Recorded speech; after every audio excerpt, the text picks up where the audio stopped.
Affirmation, manifestation এই সমস্ত টার্মসগুলো মানুষের জীবনে এখন খুব সক্রিয় হয়ে উঠেছে। খুব ভালো কথা। ম্যানিফেস্টেশন পাওয়ার কাকে বলে জানেন? যদি আপনি পজিটিভ থটস আনেন তাহলেই কিন্তু পজিটিভ এনার্জিকে অ্যাট্রাক্ট করতে পারবেন।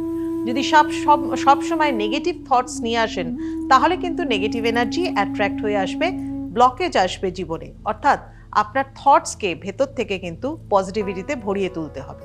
আর অ্যাফার্মেশন করা ভীষণ ভালো, খুব ভালো, কিন্তু ইউনিভার্সের এনার্জির সাথে কি আপনি নিজেকে অ্যালাইনমেন্ট আনতে পারছেন? আগে সেটা দেখুন। তার কারণ হচ্ছে ইউনিভার্সের সমস্ত কিছুই ভাইব্রেট করে, আর আমাদের মধ্যেও কিন্তু সেই ফ্রিকোয়েন্সি বর্তমান রয়েছে। আমাদের মাইন্ড, আমাদের ইমোশনস, আমাদের ইন্টেনশন সব কিছুর একটা ফ্রিকোয়েন্সি আছে। আর এই ফ্রিকোয়েন্সিগুলো কিভাবে রাইজ হয় জানেন?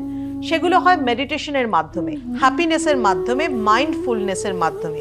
অর্থাৎ আগে এই জায়গাগুলোকে ক্লিন করবার জন্য নিজের অরাকে ক্লিন করুন। অরাকে ক্লিন করতে বাড়িতে 7 স্টোনের 7টা ক্রিস্টালের একটা ট্রি আপনি বাড়িতে প্লেস করুন।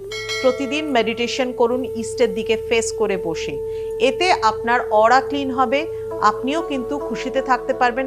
আপনার অ্যাফার্মেশন যেন অবশ্যই ঠিকঠাক মতো পূরণ হয়।